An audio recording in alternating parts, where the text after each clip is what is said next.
Until 1973, 1 in 3 people in southern Rhode Island were connected to the U.S. Navy, either through family ties or direct employment. Rhode Island hosted Navy bases in Newport, Middletown, and 2 in North Kingstown. The state had never seen such a boom, and until then it had never endured such a bust. But in that year, the Navy withdrew thousands of service members from Rhode Island without warning. Businesses were shuttered. Unemployment skyrocketed, schools were closed, and the state's population declined by over 20,000. Today, few Rhode Islanders recall the state's Navy legacy. This is the untold story of how the Navy capsized Rhode Island.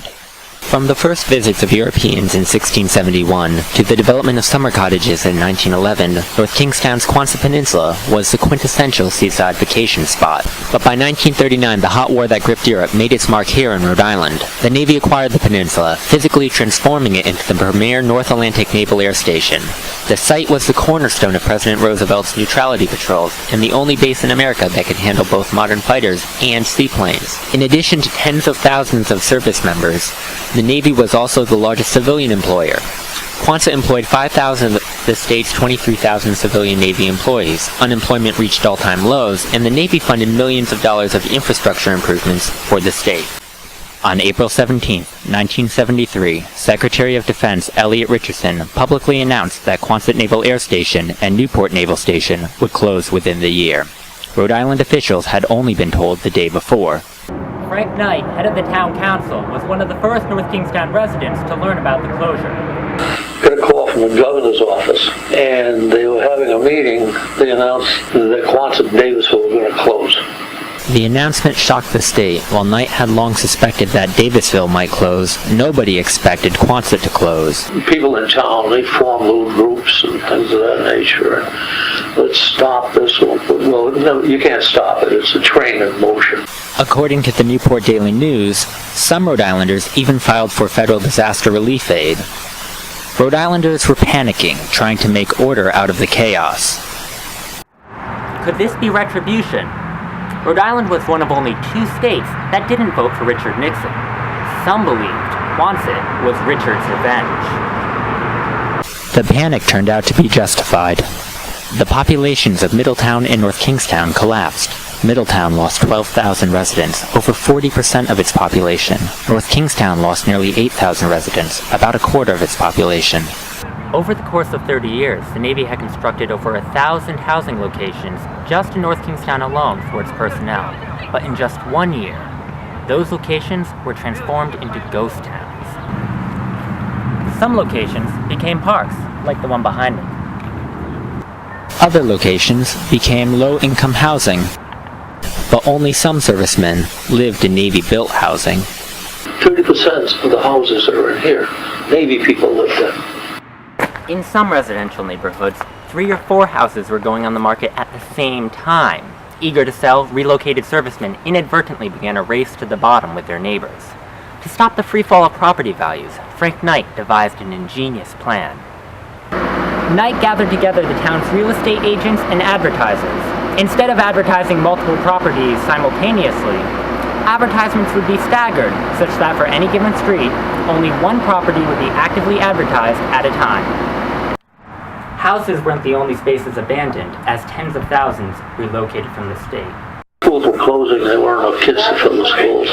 Just a decade prior, Southern Rhode Island's school system strained to accommodate record numbers of Navy family children. In 1968, North Kingstown constructed a state-of-the-art new high school to accommodate its burgeoning student population. Average attendance in 1972 soared above 6,500. Just 2 years later, daily attendance fell down to 5,200. The loss of 1,500 students is comparable to the entire body of present-day North Kingstown High School vanishing. Middletown and Newport endured similar losses. The empty halls led to economic troubles of their own. The Navy's wallet was a major backer of state school systems. They paid a percentage of your total cost.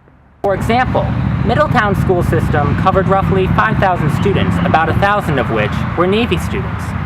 When the Navy left, it didn't just bring 20% of the students with it, it also brought 20% of the revenue. On Post Road, businesses struggled to stay afloat. Virtually all those who worked at Quonset and Davisville commuted via Post Road. Businesses here relied on their patronage to stay afloat. Most of Post Road businesses had plywood over them. Few, like Taylor Rental behind me, managed to survive the decade. Between 1972 and 1977, 100 food retail stores were shuttered across Rhode Island, and the number of gasoline stations decreased by half. Meanwhile, the state of Quonset became increasingly uncertain when the town's lawyers found a quirk in state law. My lawyers found it that the state and the town are on equal level of acquisition. And of course the state has always had, they're number one on everything. Well, we weren't number one on this. So we fought like hell. Whatever would become of Quonset would need to be agreed upon by both the North Kingstown Town Council and the state government. After a lengthy legal battle, the state succeeded in establishing a sprawling industrial park at the tip of Quonset Point. Almost immediately after the Navy left, Electric Boat, a submarine manufacturer, came to fill the void. The company struck a deal with the town, promising that, all things being equal, they would prefer local residents in the hiring process. Unfortunately, Electric Boat proved to be the exception to the rule. Few companies found Quonset Point to be a desirable location. The Navy reserved the right to reclaim Quonset Point at any time if necessary, and the state's development stipulations were even more dissuading. Few buildings at Quonset Point were fit for commercial use. Most development would require new construction, but the state had a policy of not selling land, only leasing it. The risk of losing such an investment was too high for virtually any investor. 40 years on, Quonset has become a Rhode Island success story. In the mid-1990s, the state reversed its long-standing policy on leasing land, paving the way for long-term industrial investments. The neighboring port of Davisville is consistently in the top 10 largest automobile importing ports in North America, and 1 in every 50 Rhode Islanders works at Quonset Point. Despite promising results at Quonset, the scars of the Navy's withdrawal have not entirely healed. Between 1973 and 1975, birth rates plummeted by 25% in Middletown, 36% in Newport, and 45% in North Kingstown. Consequently, the current populations of these towns lags behind projections made pre-withdrawal by up to 10,000 persons each. In 35 years of growth, the combined populations of these towns is still lower than it was in 1970. Rhode Island's universities have not recovered either. The Navy's withdrawal halted a 30-year enrollment surge at the University of Rhode Island, ushering in a period of stagnation that continues to this day. Today, the servicemen are long gone. The buildings left at the bases are rapidly deteriorating or already demolished. That which remains is that which we choose to remember.